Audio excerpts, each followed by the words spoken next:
कहां तक पढ़ लिया हमने लास्ट क्लास में? क्या? वैलेंसी फैक्टर निकालना सीख रहे थे हम लोग, है ना? उस पर हमने देखा था रिडॉक्स में वैलेंसी फैक्टर निकालने के लिए total number of electrons donated और एक्सेप्टेड पर मोल ऑफ द स्पीशीज, है ना? अगर स्पीशीज का वन मोल देख रहे हैं तो number of mole of electrons देख रहे हैं, और अगर स्पीशीज का वन आयन या वन मॉलिक्यूल देख रहे हैं तो नंबर ऑफ इलेक्ट्रॉन्स देख रहे हैं। समझ में आ रही है क्या बात? नहीं समझे बात को? भाई अगर वन मोल स्पीशीज की बात कर रहे हैं तो number of moles of electron देख रहे हैं, और सिंगल स्पीशीज मतलब एक मॉलिक्यूल या एक आयन की बात कर रहे हैं तो उसमें क्या देखना है? नंबर ऑफ इलेक्ट्रॉन्स, है ना? मोल के लिए मोल ऑफ इलेक्ट्रॉन्स और सिंगल स्पीशीज के लिए नंबर ऑफ इलेक्ट्रॉन्स, है ना? ठीक है। किस किस का देखा था वैलेंसी फैक्टर हम लोगों ने? N2 का, NH3 का? ओके।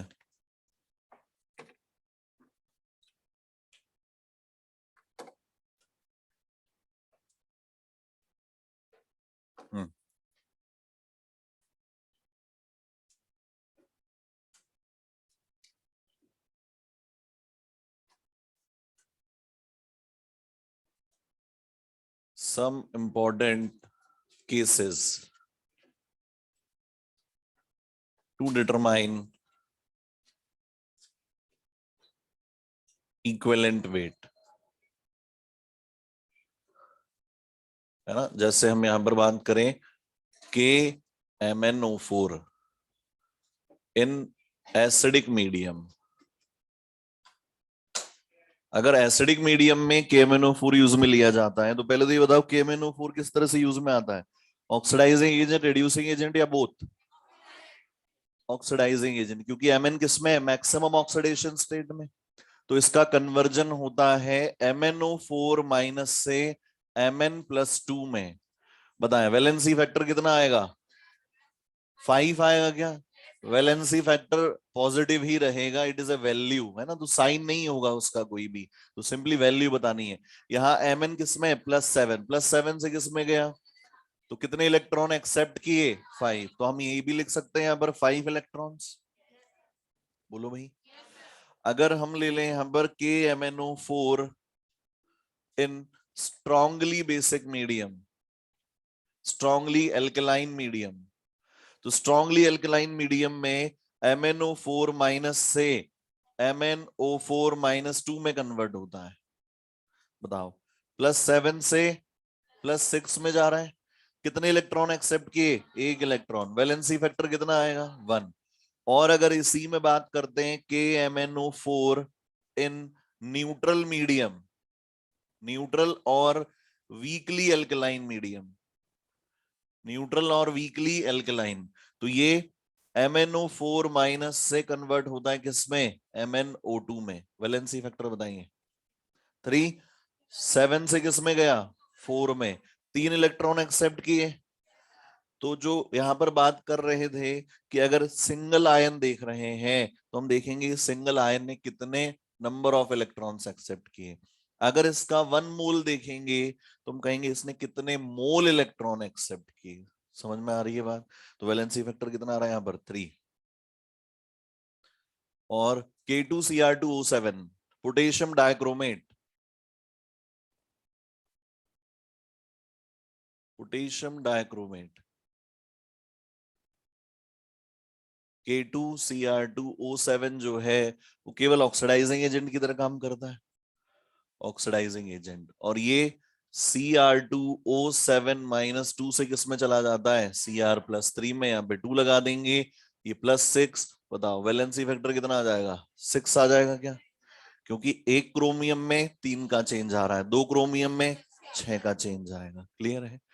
और इसके अलावा हम बात कर सकते हैं CuSO4 कॉपर सल्फेट इन आयोडीमेट्री। आयोडीमेट्री मतलब जब आयोडीन के साथ इसकी टाइट्रेशन करवाई जाती है तो ये Cu+2 से किस में कन्वर्ट होता है? Cu+1 में चेंज होता है। तो वैलेंसी फैक्टर कितना आएगा? ये जो वैलेंसी फैक्टर इधर लिखे हैं ना वो भी इसी स्पीशीज के लिखे हैं ना, कोई कंफ्यूजन हो तो इधर लिख देता हूं मैं। वैलेंसी फैक्टर कितना आएगा इसका 5, इसका वैलेंसी फैक्टर कितना आएगा 1, और इधर वैलेंसी फैक्टर कितना आ रहा है 3, इधर वैलेंसी फैक्टर 1 है ना। और एक आता है FeSO4। FeSO4 में सल्फर कौन से ऑक्सीडेशन स्टेट में, +6 में है, तो वो तो इलेक्ट्रॉन दे ही नहीं सकता, कौन देगा Fe, क्योंकि Fe किसमें +2 में, तो ये क्या होगा ऑक्सीडाइज, किसकी तरह काम करेगा, रिड्यूसिंग एजेंट की तरह काम करेगा। तो इसमें Fe+2 जो है वो किस में चला जाता है Fe+3 में, इसका वैलेंसी फैक्टर कितना आएगा 1 आ जाएगा। ठीक है। और आयोडीन की बात करें, I2, I2 से कन्वर्ट हो जाता है I- में, किसमें एसिडिक मीडियम में, एसिडिक मीडियम में, है ना। और बताओ वैलेंसी फैक्टर कितना आएगा 2, आयोडीन का कितना है 0, यहां पर कितना है -1, यहां पर लगाएंगे 2, वैलेंसी फैक्टर कितना आ जाएगा 2। और आयोडीन ही I2 से IO3- में कन्वर्ट हो जाता है बेसिक मीडियम में। बताओ ऊपर किसकी तरह काम कर रहा है, ऑक्सीडाइजिंग एजेंट या रिड्यूसिंग एजेंट,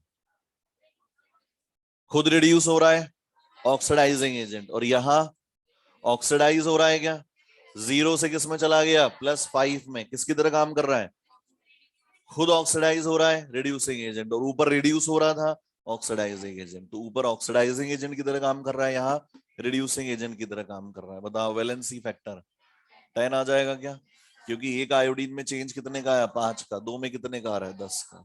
समझ में आ रही है क्या।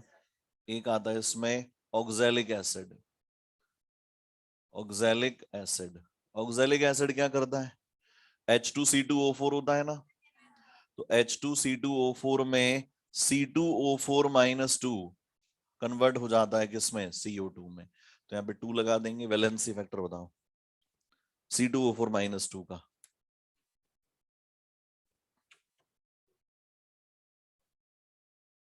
2। कार्बन का ऑक्सीडेशन नंबर कितना है यहाँ पर 3 है क्या, और यहाँ कितना है +4, तो 2 कार्बन में चेंज कितने का आएगा 2 का, और हमें इस पूरी स्पीशीज की बात करनी है, इसमें कितने कार्बन है 2, तो 2 में चेंज कितने का आएगा 2 का, वैलेंसी फैक्टर क्या आएगा 2। समझ में आ रही है क्या बात। आयोडीमेट्री क्या होती है, आयोडीन के साथ टाइट्रेशन, है ना, वो आगे काम में आएगा तो हम लोग लिख लेंगे, है ना। अभी सिंपली इतना ध्यान रखें, आयोडीमेट्री, एक होता है आयोडोमेट्री, आयोडाइड आयन के साथ में टाइट्रेशन, और आयोडीन के साथ में टाइट्रेशन क्या कहलाती है आयोडीमेट्री, आयोडीमेट्री I2 के साथ टाइट्रेशन, और एक होता है आयोडोमेट्री, है ना, आयोडाइड आयन के साथ टाइट्रेशन। अलग से मेंशन कर लेना चाहो तो, आगे कहीं यूज में आएगा तो ले लेंगे, नोट कर लें फटाफट से।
लिख ली क्या?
लिखा?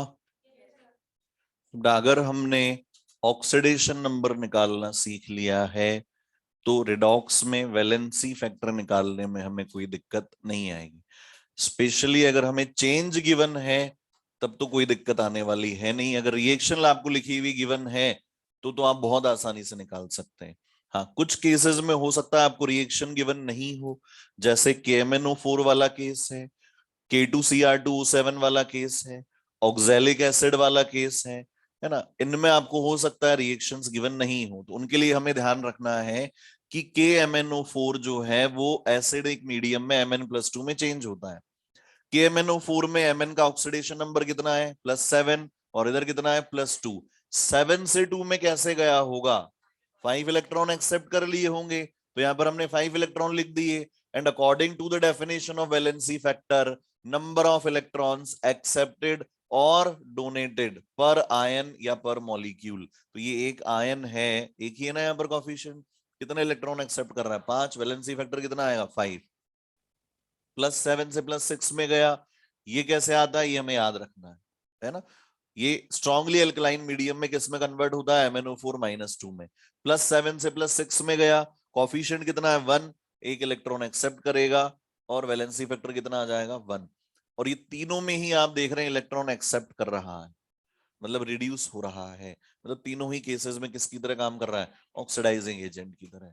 K2Cr2O7 ऑक्सीडाइजिंग एजेंट है। कहां से? +6 से +3 में गया। इस स्पीशीज में अगर इलेक्ट्रॉन्स को ऐड करके देखें तो बताओ इधर कितने इलेक्ट्रॉन्स एक्सेप्ट कर रहा है? ये 6 इलेक्ट्रॉन्स। बोलो। एक क्रोमियम +6 से +3 में गया, 3 इलेक्ट्रॉन एक्सेप्ट किए होंगे। दो क्रोमियम ने कितने एक्सेप्ट किए होंगे? 6 इलेक्ट्रॉन्स। ऊपर वैलेंसी फैक्टर पहले भी बता चुका हूं किसके लिए लिखा जाता है? चार्ज, सॉरी, किसके लिए लिखा जाता है? सिंगल के लिए। तो एक क्रोमियम +6 में और इधर एक क्रोमियम +3 में 3 इलेक्ट्रॉन एक्सेप्ट किए। कितने क्रोमियम है? 2। 6 इलेक्ट्रॉन। वैलेंसी फैक्टर कितने आएंगे? 6। कॉपर सल्फेट इन आयोडीमेट्री। कॉपर जो है वो +2 से किस में गया बताओ? मतलब क्या किया? इलेक्ट्रॉन एक्सेप्ट किया, खुद क्या हुआ? रिड्यूस। तो इसको क्या चाहिए? ऑक्सीडाइज होने वाला। तो क्या होता है? आयोडीन जो है I2 से iO3- में। तो कॉपर सल्फेट की टाइट्रेशन जब या तो आप I2 से करवाते हैं तो क्या कहलाती है? आयोडीमेट्री। और जब I- से करवाते हैं तो वो क्या कहलाता है? Iodometry, because I- is called iodide ion और I2 इज कॉल्ड आयोडीन। तो iodimetry with iodine and iodometry with iodide ion. ठीक है ना। ये बेसिकली ऑक्सीडाइजिंग एजेंट या रिड्यूसिंग एजेंट का अमाउंट एस्टिमेट करने के लिए ये टाइट्रेशन की जाती है ना। स्टार्च के साथ ब्लू कलर मिलता है किसका? आयोडीन का, I2 का या I- का? आयोडीन का, I2 का, है ना। तो हम क्या करते हैं? टाइट्रेशन करते हैं, स्टार्च एज ए इंडिकेटर काम में लेते हैं। किसमें? Acid based, sorry, redox titration में starch is used as a indicator. तो जैसे ही I2 प्रोड्यूस होने लगेगा सॉल्यूशन में ब्लू कलर आने लगेगा, है ना। तो ये टाइट्रेशन कर करवाई जाती है, आगे यूज में आएगी तो अपन लोग आगे देखेंगे, है ना। FeSO4, फेरस सल्फेट में क्या होगा? +2 से +3 में जा रहा है। सल्फेट में तो सल्फर ऑलरेडी किसमें? +6 में। तो 2 से 3 में गया, एक आयन ने एक इलेक्ट्रॉन डोनेट कर दिया क्या? And according to definition, again, number of electrons donated or accepted per ion is called as valency factor. यहां पर भी I2 से I-, I2 से I- में 2 आयोडीन एटम्स हैं, एक में चेंज कितने का आ रहा है 1 का, दो में चेंज कितने का आएगा 2 का। आयोडीन I2 से IO3 माइनस में, आयोडीन का ऑक्सीडेशन नंबर +5। बताओ, एक 0 से +5 में गया, 5 का इंक्रीमेंट आया, दो में कितने का इंक्रीमेंट आएगा 10 का। वैलेंसी फैक्टर I2 का कितना आया 10। ऑक्सैलिक एसिड में H2C2O4 से CO2 में कन्वर्जन हो रहा है। कार्बन का ऑक्सीडेशन नंबर निकाल लिया, इधर कार्बन का ऑक्सीडेशन नंबर निकाल लिया। हमने देखा एक कार्बन +3 से 4 में जा रहा है, एक इलेक्ट्रॉन डोनेट कर रहा है। तो ये पूरा स्पीशीज कितने इलेक्ट्रॉन डोनेट करेगा 2। वैलेंसी फैक्टर क्या आ जाएगा 2। ठीक है बात। उसके बाद देखते हैं आगे, सोडियम थायोसल्फेट।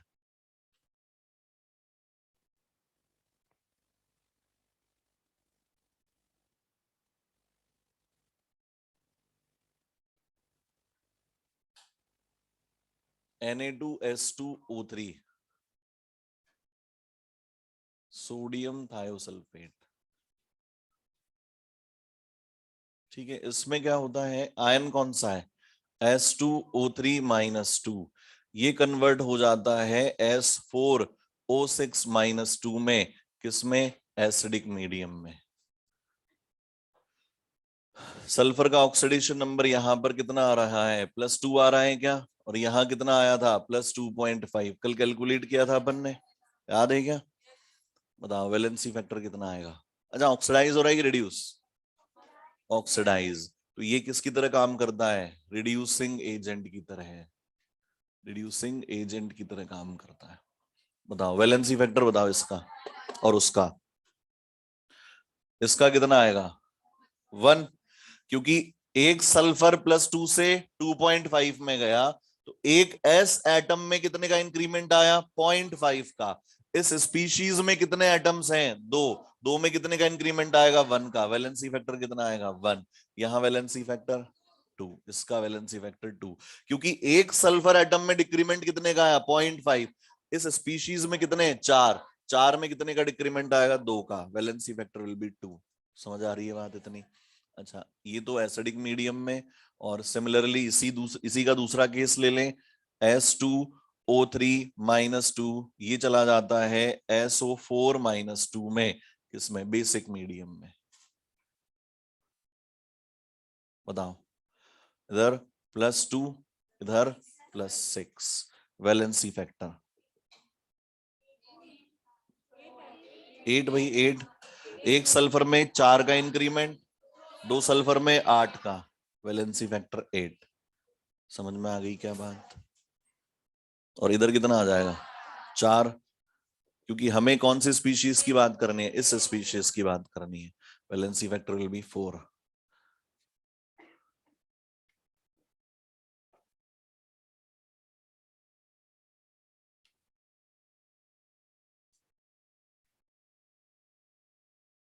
ठीक है, उसके अलावा H2O2 एज ऑक्सीडाइजिंग एजेंट, है ना, OA का मतलब ऑक्सीडाइजिंग एजेंट, ठीक है ना, ऑक्सीडाइजिंग एजेंट। बताओ H2O ऑक्सीडाइजिंग एजेंट की तरह काम कब करेगा H2O2, जब वो क्या होगा, रिड्यूस। तो बताओ ऐसा लिख सकते हैं क्या, -1 से -2 में गया, है ना, तो वैलेंसी फैक्टर 2 लगा दें यहां पे, वैलेंसी फैक्टर, ये पढ़ाया हुआ है, पढ़ाया हुआ है ये, पढ़ाया हुआ है ये, कहाँ पढ़ाया हुआ है, इलेक्ट्रो में तो पढ़ाया ही था, उसके पहले सॉल्यूशन में पढ़ाया था, जब H2O2 वॉल्यूम स्ट्रेंथ पता लगाई थी हमने, तब मैंने इवन H2O2 इन डिस्प्रोपोर्शनेशन में भी इक्विवेलेंट वेट निकालना, वैलेंसी फैक्टर निकालना सिखाया था। कितने का चेंज आ रहा है, एक O एटम में एक का, इसमें कितने एटम है 2, चेंज कितने का आएगा 2 का, वैलेंसी फैक्टर क्या आएगा 2। Equivalent weight is molar weight divided by 2, that is valency factor, है ना। और H2O2 एज रिड्यूसिंग एजेंट, कब, जब ये क्या होगा ऑक्सीडाइज। तो जो सारी चीजें पहले बची हुई थी अपनी, वो कवर होती चली जा रही है ना।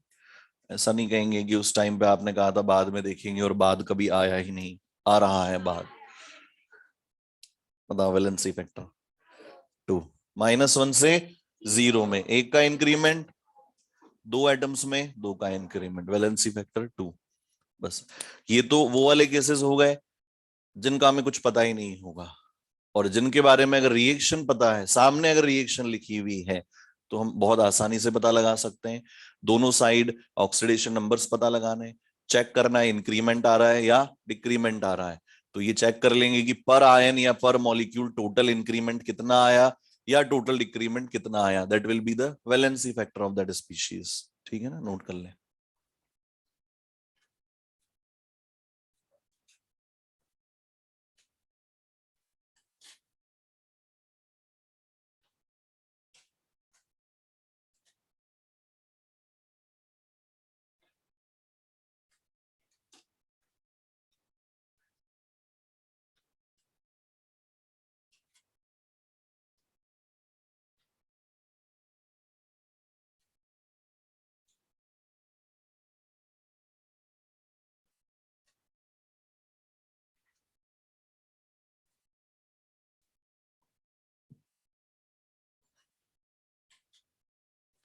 अरे सोडियम थायोसल्फेट वाले में जिस तरफ का वैलेंसी फैक्टर निकाल रहे हैं उनको देखेंगे ना।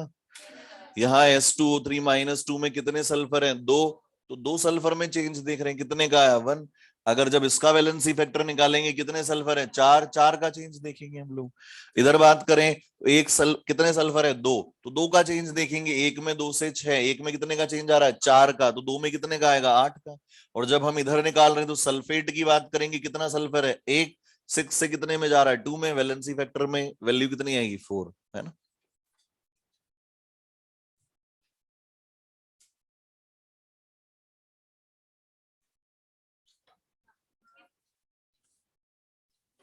कल से रोहित सैनी सर की क्लास के लिए केमिस्ट्री का मॉड्यूल नंबर 2 लेके आना है, पीरियोडिक टेबल पढ़ाएंगे, है ना, कल से, है ना।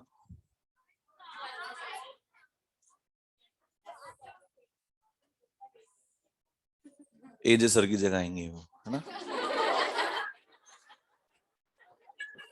अरे पर कल कल की क्लास और है अपनी, है ना। तो पढ़ लो, लिखो फटाफट से। आज थोड़ी खत्म होगा।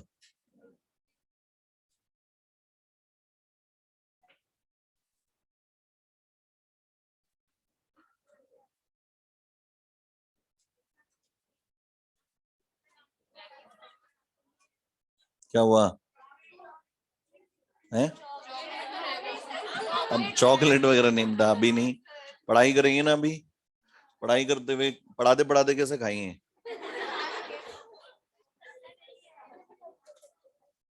आपको हमको चॉकलेट देनी है, ठीक है, याद रखेंगे। हाँ हाँ, मेरे को देनी है ना, दे देना आराम से।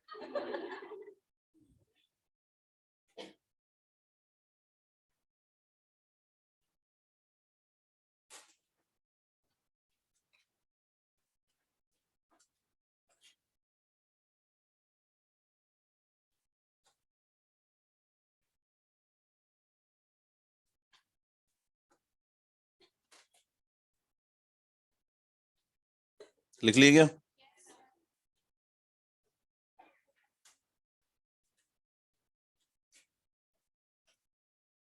उसके बाद लेकिन टाइप्स ऑफ रेडॉक्स रिएक्शंस।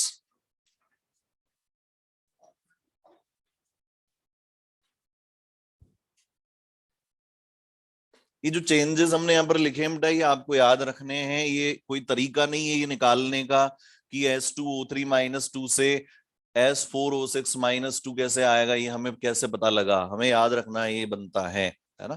कोई तरीका नहीं है पता लगाने का। तो यहाँ पर टाइप्स ऑफ रिडॉक्स रिएक्शंस, पहली तो होती है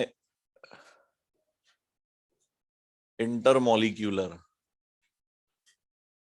redox reactions when oxidation and reduction occurs in different molecules.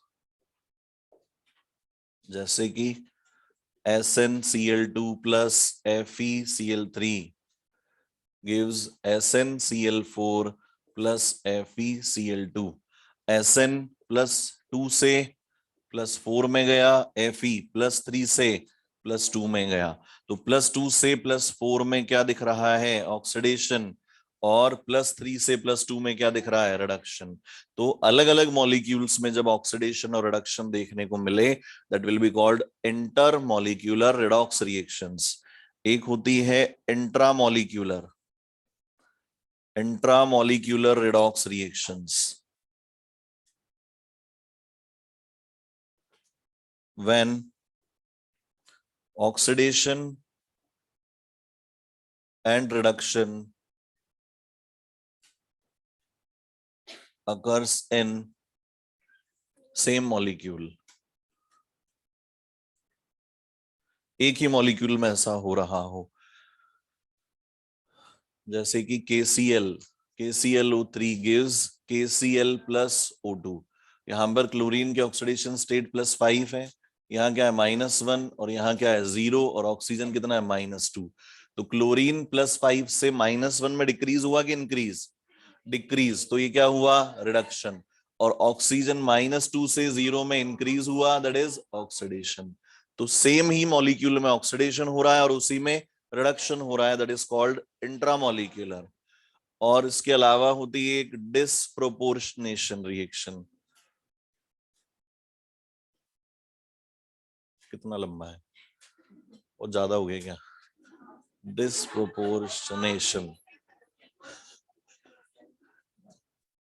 Disproportionation reaction is also a kind of redox reaction, जिसमें क्या होता है? when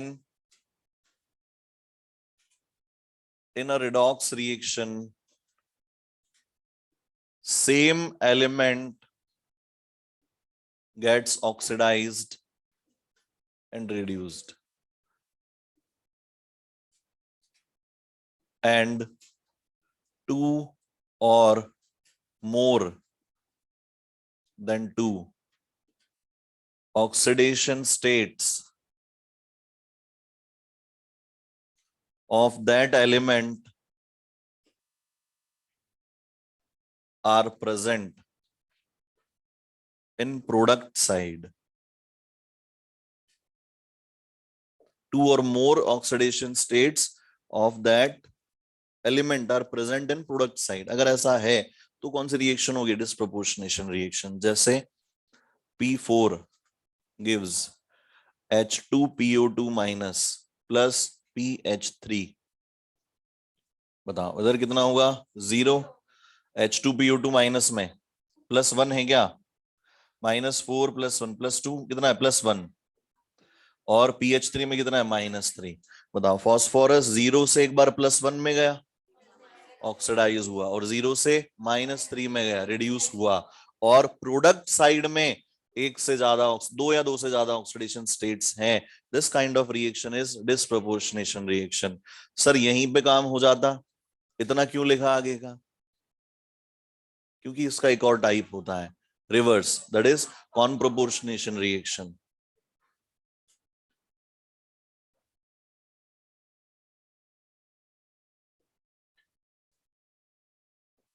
इसमें क्या होगा? When in a redox reaction same element gets oxidized and reduced, and two or more oxidation states of that element are present on reactant side।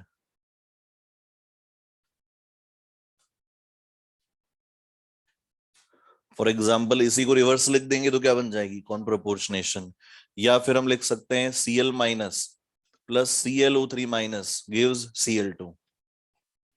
Cl minus में -1 और ClO3 minus में +5 और इधर 0। तो बताओ -1 से 0 इंक्रीज हुआ, ऑक्सीडेशन, और +5 से 0 डिक्रीज हुआ, रिडक्शन। तो same element is getting oxidised and reduced. और अब की बार रिएक्टेंट साइड में 2 या 2 से ज्यादा ऑक्सीडेशन स्टेट्स हैं, तो इसीलिए किस तरह की रिएक्शन है ये? कॉम्प्रोपोर्शनेशन रिएक्शन। ठीक है ना, नोट कर लें।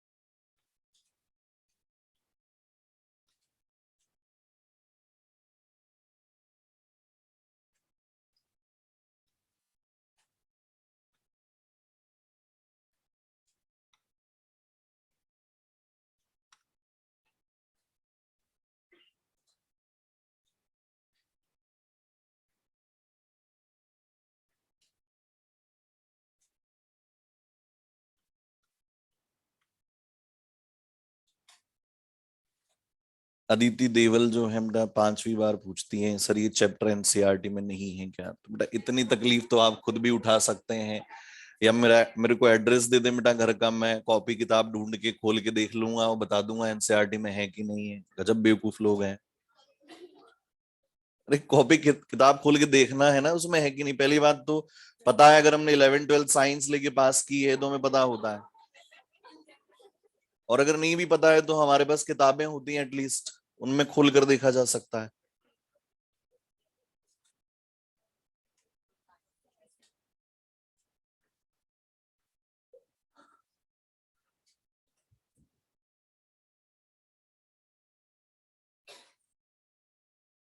क्या कर सकते हैं मतलब?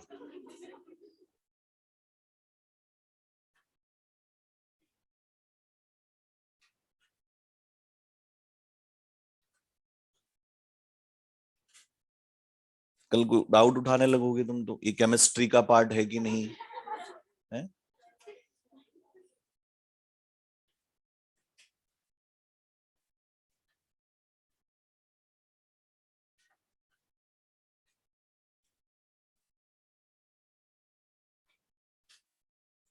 स्टेट बोर्ड हो या कोई सा भी बोर्ड हो बेटा, एनसीईआरटी फॉलो हो रहा है उनमें सब में, और एनसीईआरटी में ये चैप्टर है ना। ऑब्वियसली सेकंड पार्ट में पहला चैप्टर है ये, है ना, 11वीं क्लास में।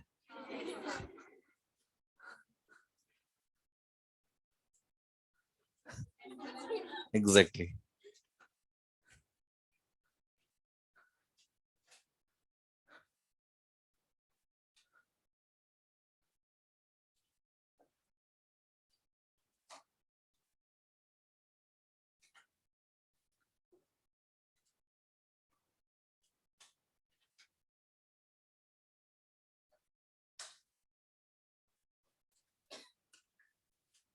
अच्छा, जो इक्विवेलेंट वेट हमने निकाला बेटा, इसके कुछ स्पेशल केसेस हैं, है ना।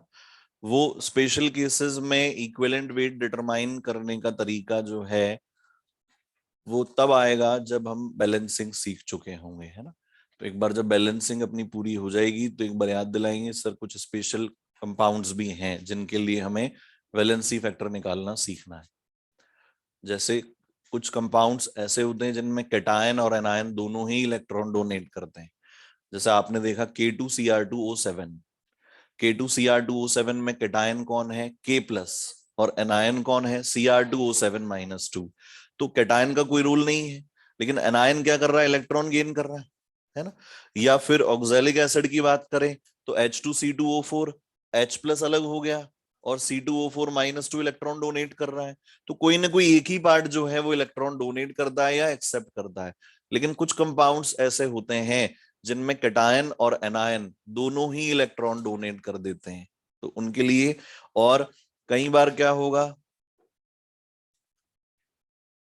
कि जो भी सब्सटेंस आपने लिया है उसका कुछ पार्ट तो इलेक्ट्रॉन डोनेट कर रहा है या एक्सेप्ट कर रहा है, बाकी का पार्ट कोई चेंज नहीं ला रहा है। जैसे आपने HCl लिया, HCl के 14 मॉलिक्यूल्स लिए, उनमें से 6 मॉलिक्यूल तो Cl-6 में बदल गए Cl2 में, और बाकी में कोई चेंज नहीं आया।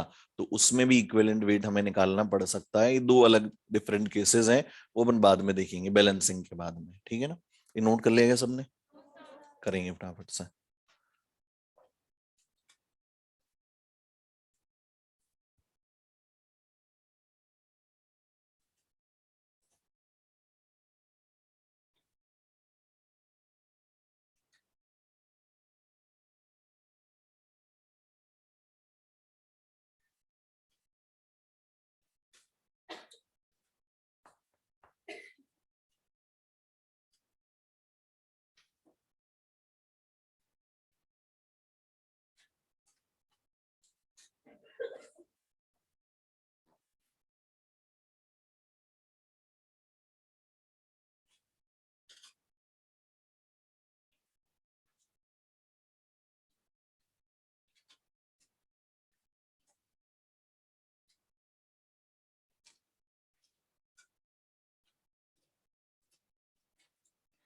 बैलेंसिंग रिडॉक्स रिएक्शंस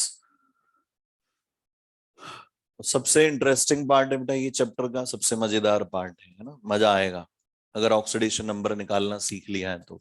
और अगर ऑक्सीडेशन नंबर निकालना ही बोझ लगता है तो ये सबसे बोझिल हिस्सा है ना।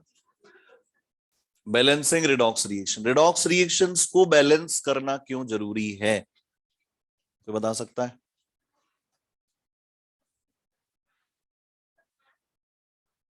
चार्ज, है ना। जैसे मान लो हमने कोई भी रिएक्शन ले लो, MnO4 minus plus C2O4 - 2 gives Mn+2 और CO2। ये 2 लगा दिया हमने यहाँ पे, तो हमारे हिसाब से Mn बैलेंस हो गया, है ना।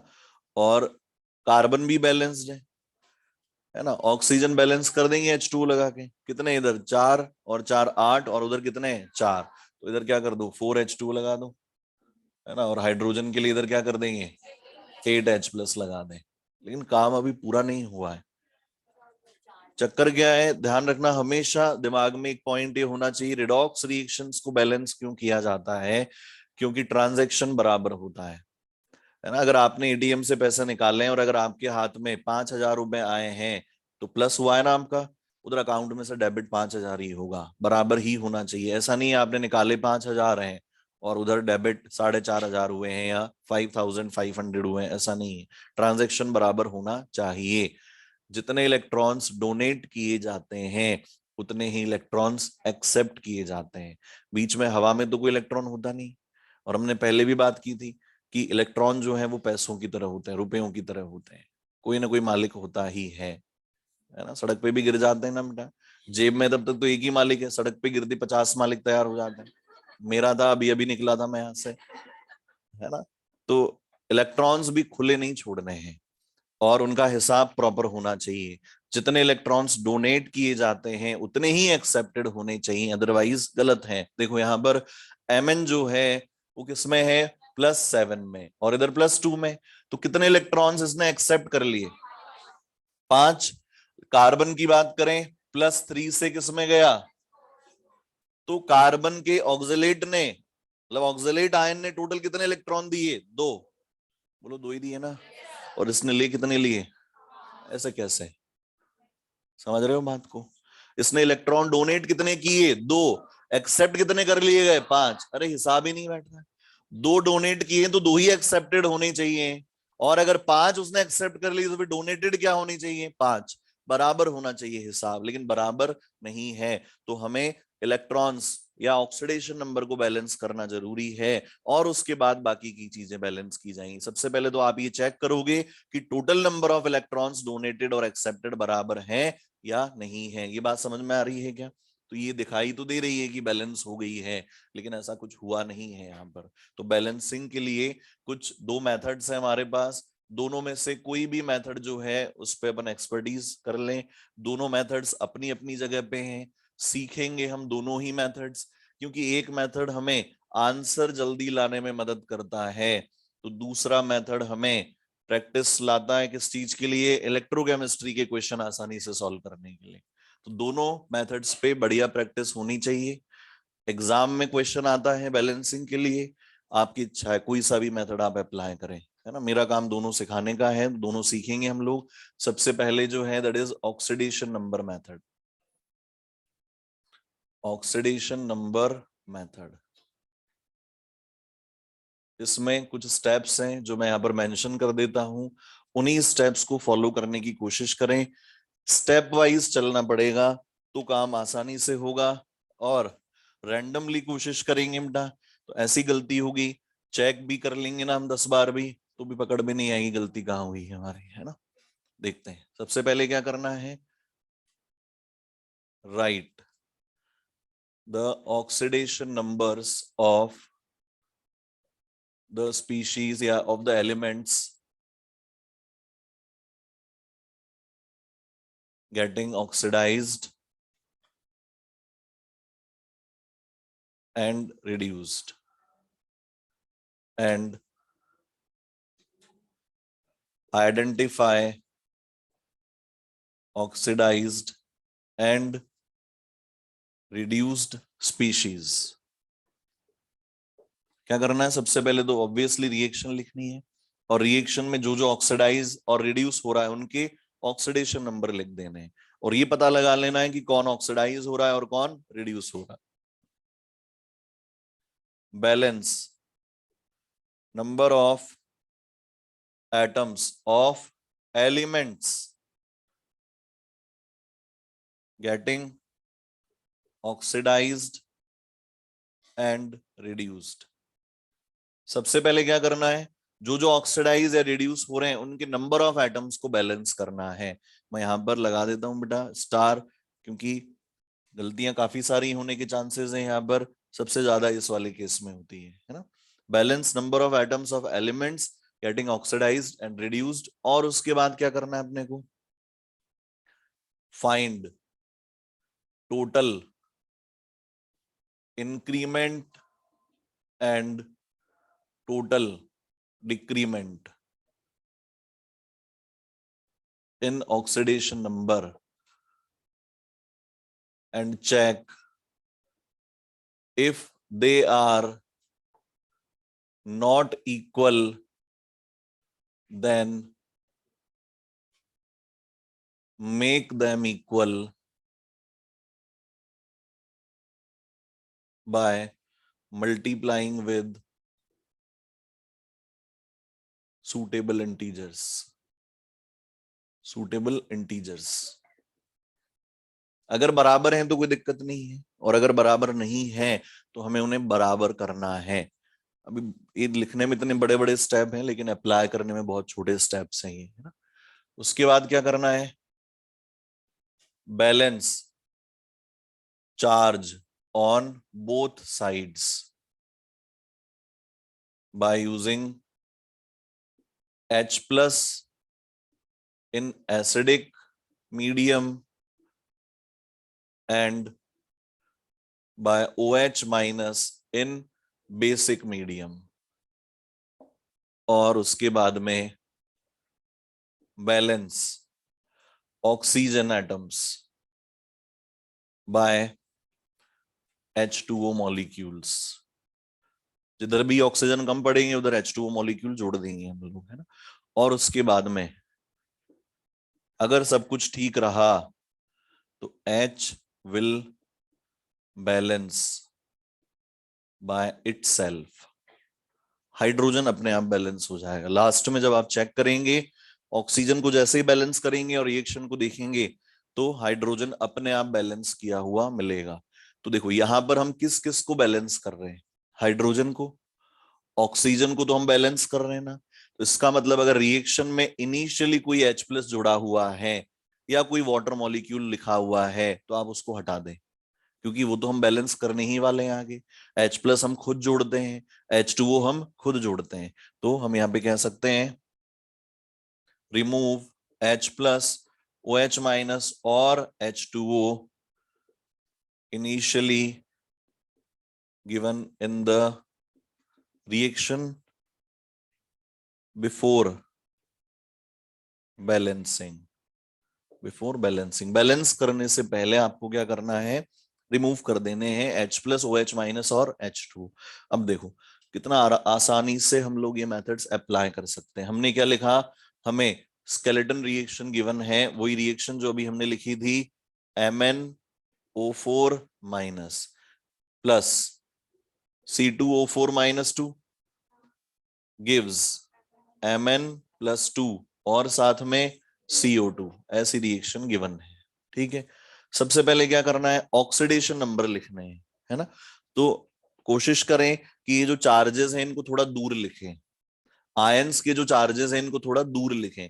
इससे क्या होगा, हम लोग ऑक्सीडेशन नंबर में और आयन के चार्ज में कंफ्यूज नहीं होंगे, है ना।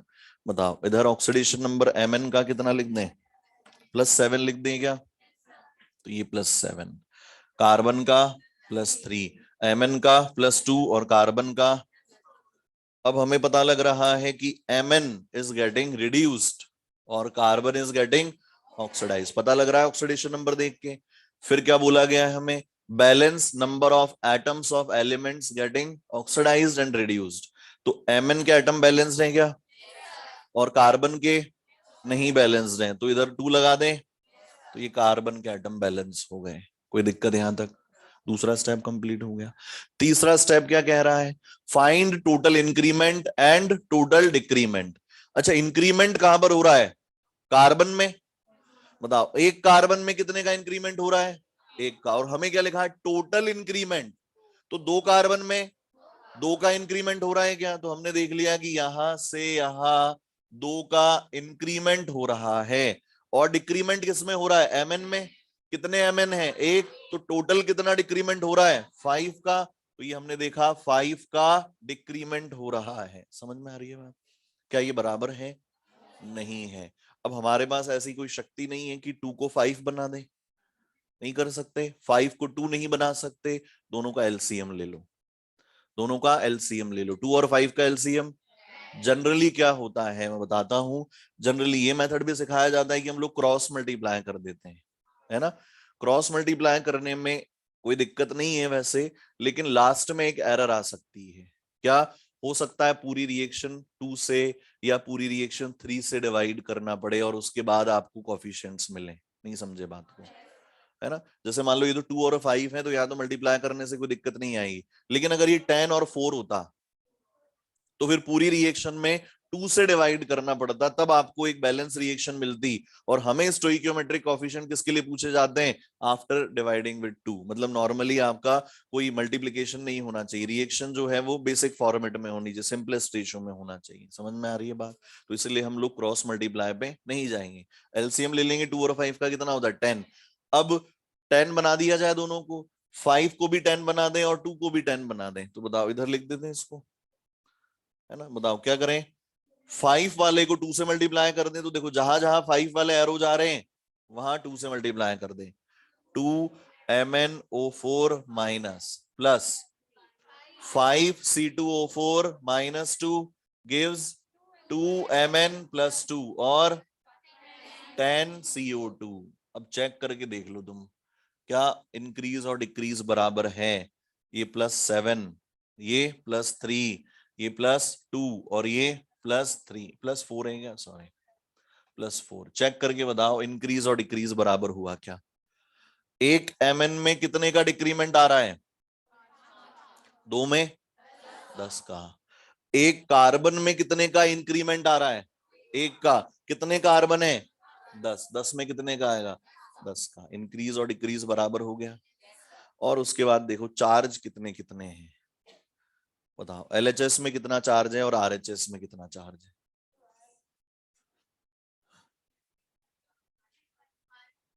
एलएचएस में चार्ज कितना है सिर्फ ये बताना है आपको, -12।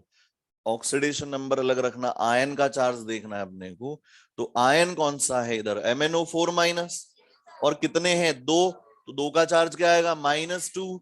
और ये कौन सा आयन, ऑक्सलेट आयन, कितना चार्ज है, -2, 5 पे कितना, -10, तो टोटल कितना हुआ, -12। मतलब एलएचएस में कितना चार्ज है, -12, और आरएचएस में +4 है। मैंने कहा था यहां पर गलती होगी, ये ऑक्सीडेशन नंबर भी काउंट होता है, चार्ज भी काउंट होता है। Mn का चार्ज कितना है +2, 2 का क्या आएगा +4 आ जाएगा। बताओ इधर +4। अच्छा मीडियम आपको दे दिया गया एसिडिक मान लो, है ना, एसिडिक मीडियम में ही जाता है ये +2 में, एसिडिक मीडियम है ना। अब मुझे बताओ H+ काम में लेना है। देखो यहाँ लिखा है अपने को, balance charge on both sides by using H+ in acidic medium and by OH- in basic medium. H+ काम में लेना है, चार्ज दोनों तरफ बराबर करने हैं। अच्छा अगर मैं राइट साइड में 8H+ जोड़ दूं तो बराबर नहीं हुआ। बराबर का मतलब ऐसा नहीं कि उधर -12 तो इधर +12, ये बराबर नहीं है। उधर -12 तो इधर भी -12, उधर +12 तो इधर भी +12, ऐसे बराबर करना है हमें, है ना। तो अब बताओ H+ जोड़ेंगे अगर इधर तो डिफरेंस और बढ़ेगा, और अगर H+ इधर जोड़ेंगे तो डिफरेंस कम होगा। नंबर लाइन का ध्यान रखना है यहां पर, है ना। बताओ जीरो कब आएगा, पहले जीरो बनाओ चार्ज LHS में।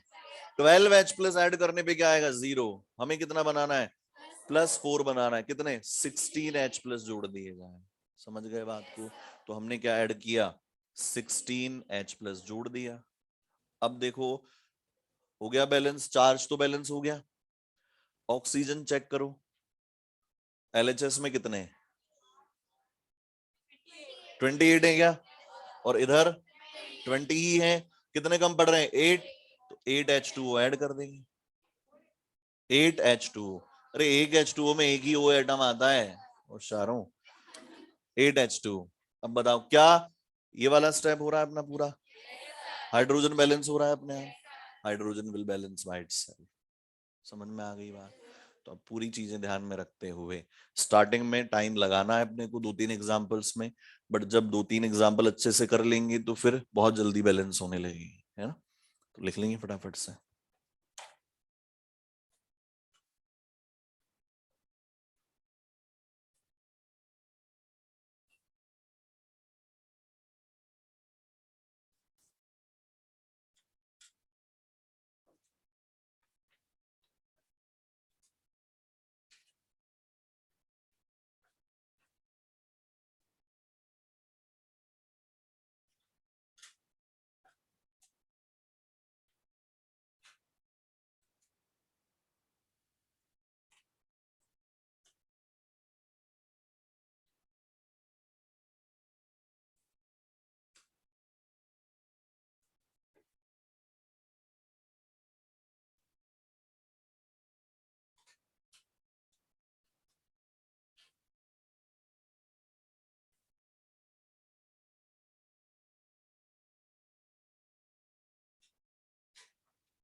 समझ में आ गया सबको? वापस से देखेंगे एक बार। सबसे पहले क्या करना है, रिएक्शन लिखनी है। रिएक्शन में सभी के ऑक्सीडेशन नंबर लिख देने हैं। सभी के ऑक्सीडेशन नंबर लिख दोगे तो पता लग जाएगा कि कौन ऑक्सीडाइज हुआ है, कौन रिड्यूस हुआ है। और ये पता लगने के बाद कि कौन ऑक्सीडाइज हुआ है, कौन रिड्यूस हुआ है, सबसे पहले उन एलिमेंट्स को बैलेंस करना है जो ऑक्सीडाइज हुए हैं या रिड्यूस हुए हैं। जैसे Mn बैलेंस था, कार्बन को हमने बैलेंस किया क्योंकि कार्बन क्या हो रहा था, ऑक्सीडाइज। ठीक है। उसके बाद आपको चेक करना है total increase in oxidation number, total decrease in oxidation number. Total पता लगा लेंगे, यहां पर पता लगा 5 का डिक्रीमेंट और टोटल 2 का इंक्रीमेंट। बट ये बराबर होना चाहिए। बराबर करने के लिए इन दोनों वैल्यूज का एलसीएम ले लेंगे। एलसीएम कितना आएगा इसका, 10। 10 बनाने के लिए 5 वाली टर्म को 2 से मल्टीप्लाई करना पड़ेगा, 2 वाली टर्म्स को 5 से। तो 5 वाली टर्म्स कौन कौन सी हैं, ये दोनों। इधर किससे मल्टीप्लाई कर दिया हमने, 2 से। और ये वाली टर्म्स 2 वाली हैं, इनमें किससे मल्टीप्लाई कर दिया, 5 से। 5 से मल्टीप्लाई करके लिख दिया। फिर टोटल चार्ज पता लगाया अपन ने एलएचएस में। टोटल चार्ज एक MnO4 पे -1, 2 पे -2, एक ऑक्सलेट पे -2, 5 पे -10, टोटल कितना हुआ, -12। और इधर +4। मीडियम एसिडिक है तो H+ यूज में लेना है। मीडियम आपको दिया जाएगा, है ना, मोस्ट ऑफ द केसेस में मीडियम दिया जाएगा, अदरवाइज इस तरह के हिंट होंगे, उनसे पता लग जाएगा कि MnO4 माइनस Mn+2 में जा रहा है तो मीडियम क्या होगा, एसिडिक ही होगा। तो चार्ज हमने देखा, एक तरफ -12, एक तरफ +4, और H+ हमारे पास है। दोनों तरफ चार्जेस बराबर करने, और बराबर करने का मतलब बराबर, ऐसा नहीं इधर -12 इधर +12, उधर -12 तो इधर भी -12, इधर +4 तो उधर भी +4, तो इधर +4 है उधर +4 बनाना पड़ेगा, तो उधर H+ जोड़े। अब जनरली गलती क्या करते हैं हम लोग, जल्दी जल्दी 8H+ जोड़ देते हैं। तो 8H+ से काम नहीं चलेगा, क्योंकि वो केवल उसको कहाँ ले जाएगा, -4 पे। अभी 4 और जोड़ेंगे तो किस पे जाएगा, 0 पे, और फिर और 4 जोड़ा जाएगा तो किस पे जाएगा, +4 पे। तो हमने 16H+ जोड़ दिए। और फिर चेक किया ऑक्सीजन को। ऑक्सीजन इधर कितने थे, 28 थे, और इधर कितना था, 20, तो हमने 8 और जोड़ दिए H2O की मदद से, जैसा कि हमने लिखा हुआ है। और hydrogen will balance by itself. इधर कितने, 16, इधर कितने हैं, 16। ठीक है बात। तो कुछ बैलेंसिंग करके दिखाओ फिर।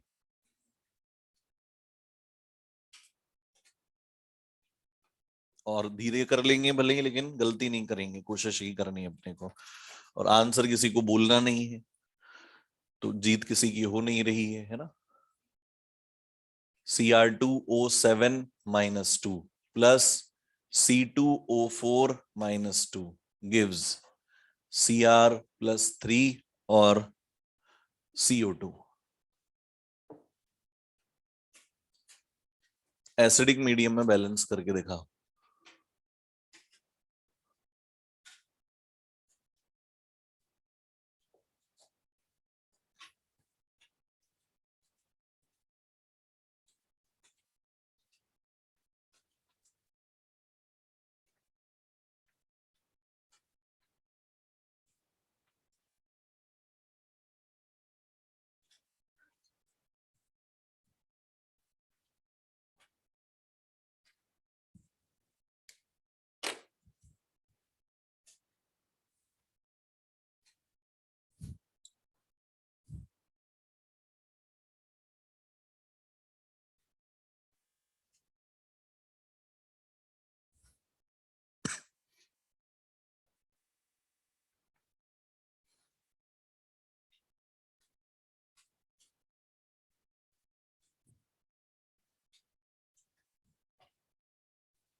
कर दें बैलेंस। क्रोमियम का ऑक्सीडेशन नंबर +6, कार्बन का +3 और यहां पर कितना +4। तो chromium is getting reduced, balance करना पड़ेगा। Carbon is getting oxidised, balance करना पड़ेगा। तो दो दो लगा दी हमने। फिर हमने देखा टोटल डिक्रीमेंट, एक में 3 का डिक्रीमेंट, 2 में 6 का डिक्रीमेंट, और इधर कार्बन से कार्बन में एक में 1 का इंक्रीमेंट, 2 में 2 का इंक्रीमेंट। तो एक में मतलब 2 का इंक्रीमेंट हो रहा है, 6 का डिक्रीमेंट हो रहा है, ऑब्वियसली अनइक्वल है। क्या करना पड़ेगा इक्वल बनाने के लिए? आसान तरीका दिख रहा है, उधर 3 से मल्टीप्लाई कर दें हम लोग। 3 से मल्टीप्लाई कर देंगे तो ये तो एज इट इज रहेगा, Cr2O7-2 प्लस 3C2O4-2 गिव्स, इधर क्या मिलेगा 2Cr+3 ही रहेगा, और इधर क्या मिल जाएगा 6CO2। इंक्रीमेंट और डिक्रीमेंट बराबर। जो मुश्किल स्टेप था वो गया। अब चार्जेस, इधर कितना हुआ -2 और -6, -8 है क्या, और इधर कितना है +6। बताओ क्या करना पड़ेगा, H+ ऐड करना पड़ेगा। अच्छा H+ एसिडिक मीडियम है तो इधर ऐड करें, लेफ्ट में या राइट में? लेफ्ट में, है ना। तो ये सोच लिया करो, जिधर कम चार्ज है उधर H+ ऐड करना होता है, और अगर OH- ऐड करना है तो जिधर ज्यादा चार्ज है वहां पर OH- ऐड करना रहेगा। इधर पहले 0 बनाओ, ये आदत डाल लो ताकि गलती नहीं होगी। 8H+ जोड़ेंगे तो 0, +6 और ऐड करना है तो +6, तो 14H+ हो जाएंगे क्या? तो 14H+ इधर ऐड कर दिया, चार्ज बैलेंस हो गया। और ऑक्सीजन कितने, 7 + 12 19, और इधर 12, कितने बच रहे हैं 7H2 ऐड कर दिया। This is a balance reaction. आ गई बात समझ में? मैच कर गई क्या? ठीक है।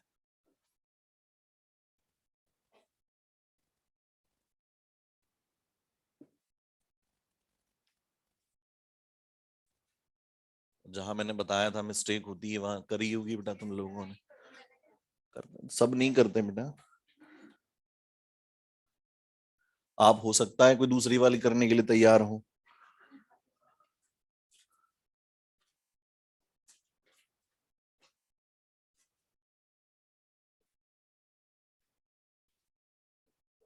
इसको बैलेंस करके दिखाओ, again in the acidic medium.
कर दे बैलेंस फिर, है ना।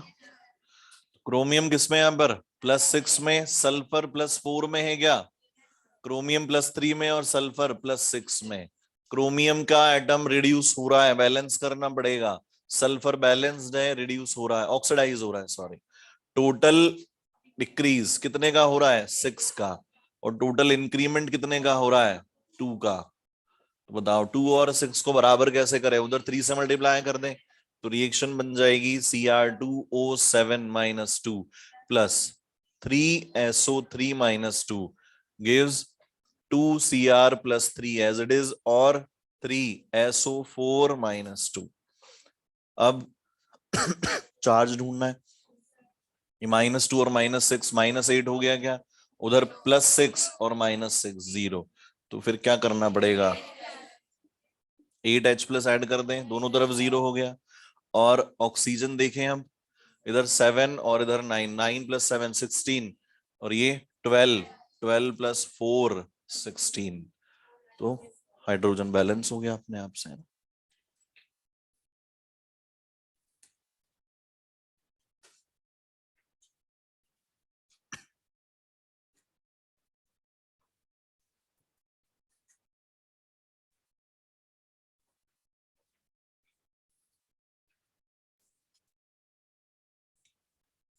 बेसिक मीडियम में, बैलेंस इन बेसिक मीडियम,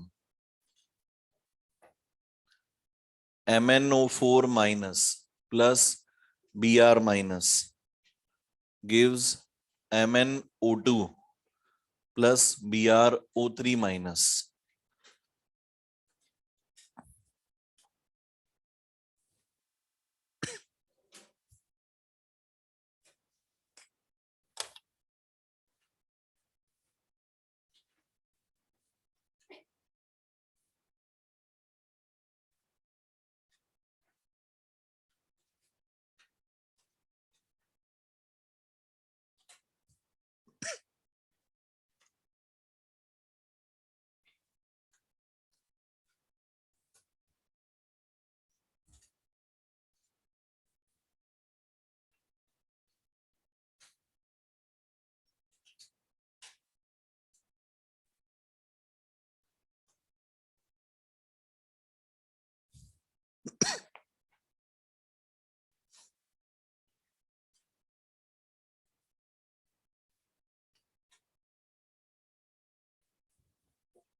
वो भी बेसिक मीडियम में।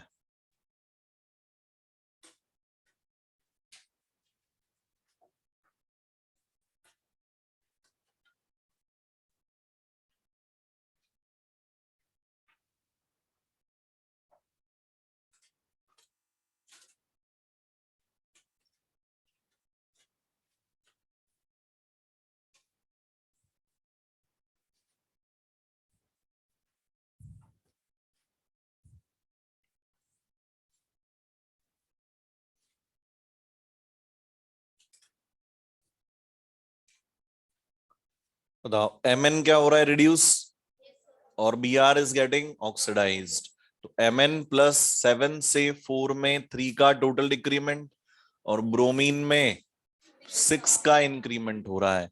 तो हमें सिंपली क्या करना है, इधर 2 से मल्टीप्लाई कर देना है, तो 2MnO4 minus plus Br minus gives 2MnO2 plus BrO3 minus.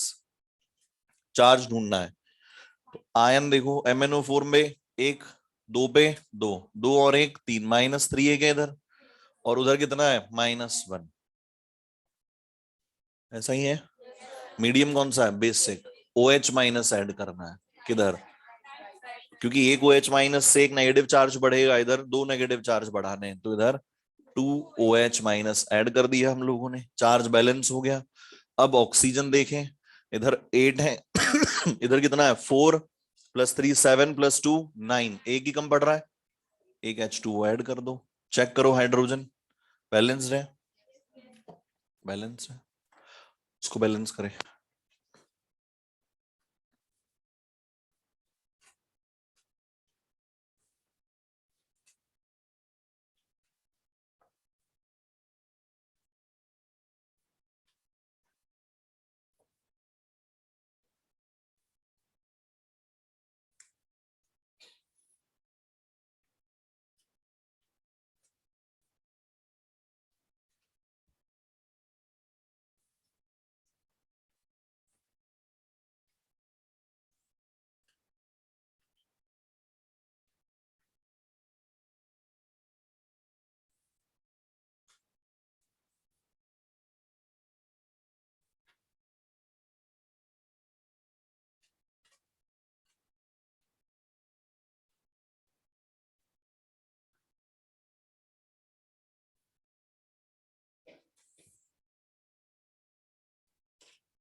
कर दी क्या बैलेंस।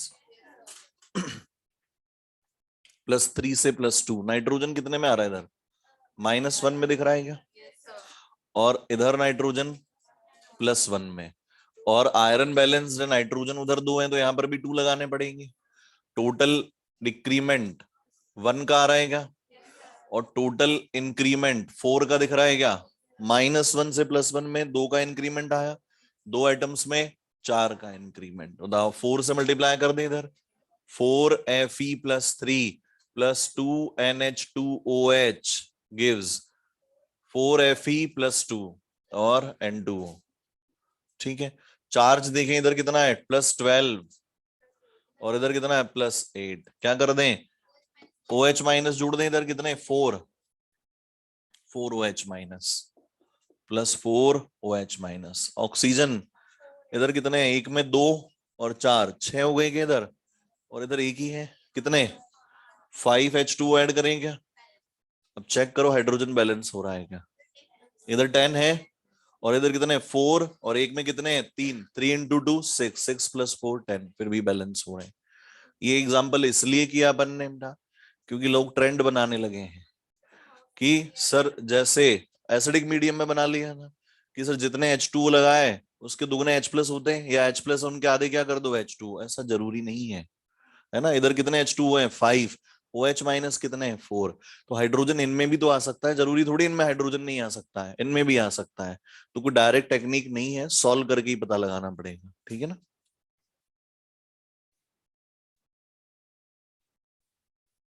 जिधर कम है उधर ऐड होगा। इधर कितने 8 है ना केवल, और उधर कितने 4 + 3 7 + 2 9, उधर 9 है उधर 8 है, कम किधर पड़ रहा है LHS में RHS में, LHS में, तो उधर ही जोड़ेंगे हम लोग, है ना।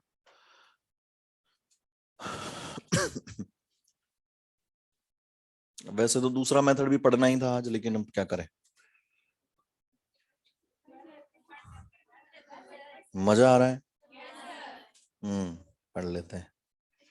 अरे तुम ही भागोगे अभी, अच्छा तुम तो लेट आए हो वैसे ही आज तो, है ना, लेट नहीं आए। कौन कह रहा था कल मैं तो टाइम पे ही आऊंगी, है ना, आ गई होगी बेटा 6:30 बजे। हमें नहीं चाहिए जल्दी लेट है। चलो दूसरा मेथड सीख लेते हैं हम लोग, है ना, इस पे तो हो जाएगा काम। अरे कुछ भी नहीं है दूसरे मेथड में। अच्छा एक चीज देखो यहाँ पर, अगर कई बार हम लोग रिएक्शन को गलती से बेसिक मीडियम की जगह एसिडिक मीडियम में, या एसिडिक मीडियम की जगह बेसिक मीडियम में बैलेंस कर लें, तो वापस से दोबारा बैलेंस करने की जरूरत नहीं है। जैसे ये रिएक्शन है, अब इस रिएक्शन को हमने बैलेंस कर दिया किसमें, बेसिक मीडियम में। और मान लो हमें ये एसिडिक मीडियम में बैलेंस करनी होती तो हम क्या करेंगे, जितने OH माइनस हैं उतने H प्लस दोनों तरफ ऐड कर दो, है ना। इधर कितने किए, 2H प्लस, इधर भी क्या किया, 2H प्लस। और उसके बाद H प्लस और OH माइनस मिलके वाटर बना लेते हैं। इधर भी वाटर है, कैंसल आउट कर दो, जो भी बचेगा जिस तरफ बच जाएगा इधर H प्लस आ जाएगा। नहीं समझे बात को, बराबर H प्लस जोड़ दिए अपन ने जितने OH माइनस हैं, तो वो H प्लस और OH माइनस तो मिलके वाटर बना लेंगे, कितने मॉलिक्यूल, 2। इधर एक मॉलिक्यूल, तो इसको काट के उधर एक मॉलिक्यूल लिख देंगे और ये H प्लस इधर आ ही जाएगा। तो ये किस में बैलेंस हो गई, एसिडिक मीडियम में, डायरेक्टली कन्वर्ट किया जा सकता है, ठीक है ना। उसके बाद सेकेंड मेथड लिखो,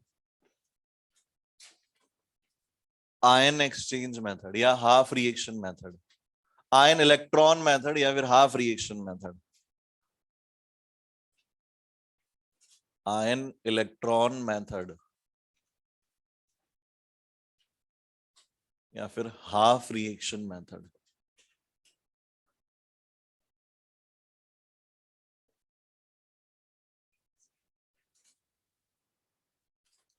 और इसमें कुछ भी नहीं है।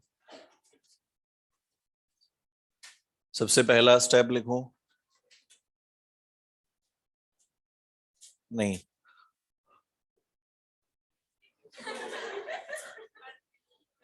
write oxidation number of all the atoms and identify oxidized and reduced species and balance number of atoms in them। जो अपन ने अभी पहले किया था फर्स्ट मेथड में, है ना, ऑक्सीडेशन नंबर मेथड में, वही काम यहां पर करना है। रिएक्शन लिखनी है, सबके ऑक्सीडेशन नंबर लिख देने हैं, आइडेंटिफाई कर लेना है कौन ऑक्सीडाइज हुआ और कौन रिड्यूस हुआ, और उनके नंबर ऑफ एटम्स को बैलेंस कर देना है। पहला स्टेप सेम जैसे वहां किया था वैसे ही यहां करेंगे, कोई दिक्कत। सेकंड स्टेप में split the reaction into 2 half reactions, that is oxidation and reduction half reaction। जो मेन रिएक्शन है उसमें ऑक्सीडेशन की अलग रिएक्शन बना दो, रिडक्शन की अलग रिएक्शन बना दो। Balance oxidation number bye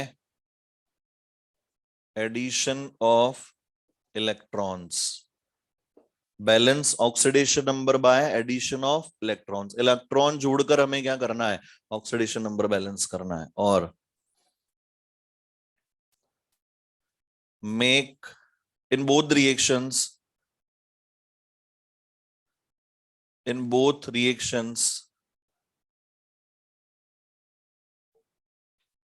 equalize number of electrons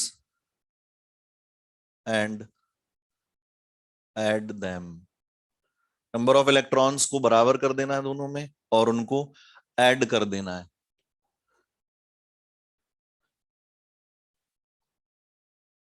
Do rest of the balancing as previous method। अरे 3-4 स्टेप क्यों लिखने हैं बार बार, जब अपने प्रैक्टिस कर ही ली, हमें आता ही है। क्या करना है, सिंपली स्टार्टिंग के जो 2 स्टेप है ना वो अलग है, बाकी का सारा काम वैसा ही है। मेन रिएक्शन को स्प्लिट करना है और अब की बार ऑक्सीडेशन नंबर बैलेंस करने के लिए इलेक्ट्रॉन्स काम में लेने हैं, और दोनों रिएक्शंस में इलेक्ट्रॉन्स बराबर करके उनको ऐड कर दो, और उसके बाद में चार्ज, ऑक्सीजन और हाइड्रोजन जैसे वहां बैलेंस किया था वैसे ही यहां बैलेंस करना है। फॉर एग्जाम्पल कौन सी रिएक्शन ली थी हमने सबसे पहले, MnO4 माइनस और साथ में C2O4 -2 गिव्स Mn+2 और CO2, यही रिएक्शन थी। पहला स्टेप क्या किया था हमने वहां पर, सबके ऑक्सीडेशन नंबर लिख दिए थे, +7 +3 +2 और +4, और बैलेंस कर दिया था जो जो ऑक्सीडाइज हो रहे हैं और जो रिड्यूस हो रहे हैं उनको। बताओ यही स्टेप था क्या वहां पर? यहां भी यही स्टेप है। अब अगले स्टेप में क्या करना है बताओ, रिडक्शन हो रहा है और ये ऑक्सीडेशन है, दोनों को स्प्लिट कर दो। इधर हमने लिखा MnO4- से Mn+2, ये रिडक्शन हाफ रिएक्शन, और C2O4- से 2CO2, ये reduction half reaction, oxidation sorry. ये +7 से +2 और ये +3 से +4। बताओ ये करना था, स्प्लिट कर दिया हमने। अब बताओ ऑक्सीडेशन नंबर बैलेंस करने के लिए इलेक्ट्रॉन काम में लेने, बताओ 7 से 2 कितने इलेक्ट्रॉन एक्सेप्ट किए? 5, ये 5 इलेक्ट्रॉन्स। इधर 3 से 4 में एक का चेंज आया ना, 2 में कितने का चेंज आ रहा है? 2 का। कितने इलेक्ट्रॉन डोनेट किए? 2। पूरी एक मॉलिक्यूल की बात कर रहे हैं हम लोग, बैलेंस तो तभी होगा ना, कोई यहां तक दिक्कत किसी तरह की? अब जब इन दोनों को जोड़ दे मान लो नॉर्मली, तो पहली बात तो इलेक्ट्रॉन दोनों में उल्टी साइड्स आएंगे, ध्यान रखना, क्योंकि एक इलेक्ट्रॉन गेन करेगा दूसरा डोनेट करेगा, और दोनों को जब जोड़ेंगे तो क्या इलेक्ट्रॉन अभी इस कंडीशन में पूरी तरह से कैंसिल आउट हो रहे हैं क्या? नहीं। लेकिन हमें पता है इलेक्ट्रॉन्स नजर नहीं आने चाहिए। वो कब नजर नहीं आएंगे? जब हम इक्वलाइज कर देंगे। तो इधर क्या करें, इस पूरी रिएक्शन को मल्टीप्लाई कर दो किससे? 2 से, और इस रिएक्शन को मल्टीप्लाई कर दो 5 से, और दोनों को ऐड कर दो, तो 2 से मल्टीप्लाई किया तो ये 2MnO4-, उधर 5 से मल्टीप्लाई किया तो 5C2O4-2, इधर 2Mn+2, 5 था क्या? 2Mn+2, और इधर 10CO2। इलेक्ट्रॉन दोनों तरफ 10-10 आ जाएंगे, कैंसल आउट हो जाएंगे। बताओ ऐड करने पर ये रिएक्शन बनेगी दोनों को। आगे का काम हम जानते ही हैं, दोनों तरफ चार्ज बैलेंस करना है, ऑक्सीजन बैलेंस करना है, और हाइड्रोजन अपने आप बैलेंस होगा। ठीक है, तो बस यहाँ ये थोड़ा सा स्प्लिट किया है। इसका फायदा हमें किसमें मिल जाता है? इलेक्ट्रो में। पता लग जाता है कितने इलेक्ट्रॉन्स है, एन की वैल्यू निकालनी होती है ना अपने को, एन की वैल्यू में इलेक्ट्रॉन्स को देखकर बता सकते हैं। आगे भी करूं क्या बैलेंस इसको? ये चार्ज इधर कितना है? -12, इधर +4, तो क्या कर देंगे 16H+ ऐड कर देंगे, ऑक्सीजन 8 और ये 28, और इधर 20, तो ये 8H2O। इस तरह से ये बैलेंस हो जाएगी अपनी रिएक्शन।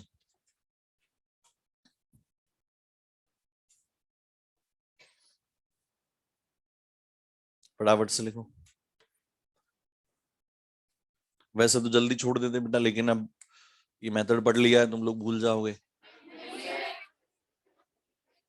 प्रैक्टिस करनी पड़ेगी अपने को,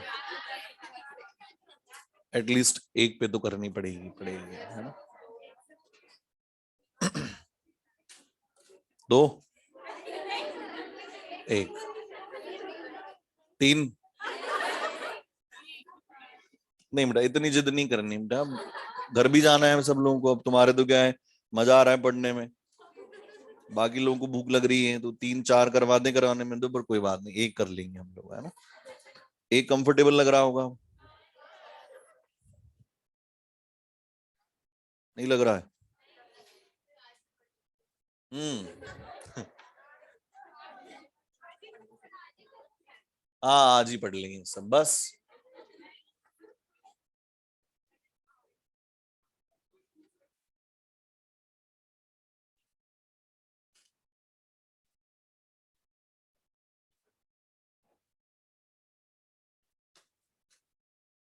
बस उसको बैलेंस कर दो और घर जाओ,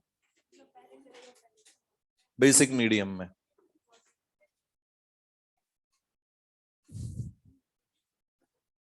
खुशी। हम्म।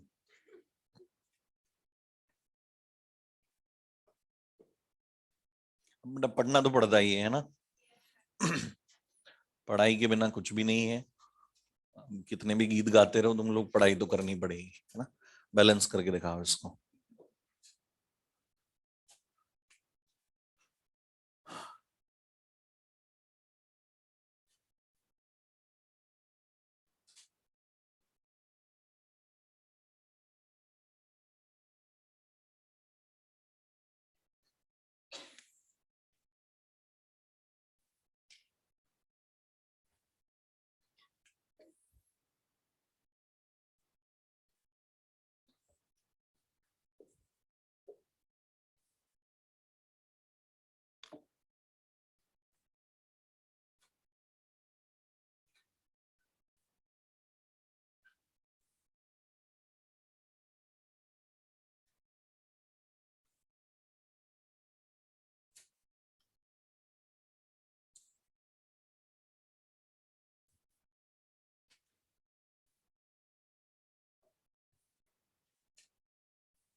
बेईमानी नहीं करनी बेटा, उसी मेथड से, ये जो दूसरा वाला मेथड सीखा आयन इलेक्ट्रॉन मेथड से, है ना।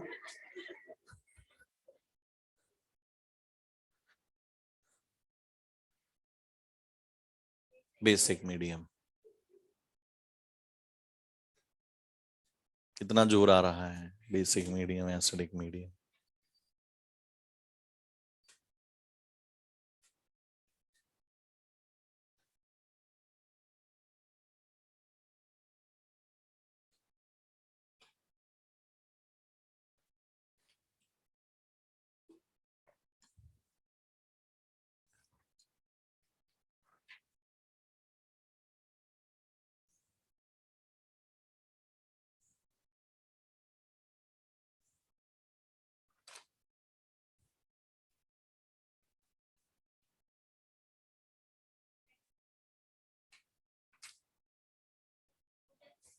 हो गया, अच्छी बात है। ये एक्सरसाइज 1 2 3 कंप्लीट कर लाना इसकी। इसमें equivalent law of chemical equivalence के हैं कुछ क्वेश्चंस, वो रहने देना। टोटल 3 4 5 क्वेश्चंस होंगे लॉ ऑफ केमिकल इक्विवेलेंस के, बाकी कंप्लीट कर लाएंगे एक्सरसाइज 1 2 3। अगली क्लास में हम लोग डिस्कस करेंगे, और इसको अभी डिस्कस कर लेते हैं। ये बैलेंस्ड है क्या, 0, और ये +5, और ये +2, और ये -3। पता लग रहा है ऑक्सीडाइज कौन हो रहा है, Zn से, Zn +2 इलेक्ट्रॉन्स, और इधर NO3- से NH4+ में ये कितना है, +5 से -3, मतलब कितने इलेक्ट्रॉन्स, 8 इलेक्ट्रॉन्स एक्सेप्ट कर लिए। बताओ, बराबर करना पड़ेगा, 4 से मल्टीप्लाई करके ऐड कर दें, तो this reaction is multiplied by 4, और इन दोनों को ऐड कर देते हैं, तो ये 4Zn plus NO3- gives 4Zn+2 plus NH4+, और उसके बाद में चार्ज देखें, इधर कितना है, -1, और इधर कितना है, +8 +1 +9 हो गया क्या। और मीडियम कौन सा है, बेसिक, तो उधर अगर 9OH- ऐड करेंगे तो 0 बनेगा, एक और एक्स्ट्रा ऐड कर दें, मतलब 10OH-। अच्छा, ये तो बैलेंस हो गया। ऑक्सीजन देखें, ऑक्सीजन कितने उधर 10, इधर कितने 3 है, मतलब कितने 7H2 ऐड कर देंगे, और हाइड्रोजन बैलेंस हो गई क्या, 14 इधर है और 14 उधर है, बैलेंस हो गया काम। ठीक है ना।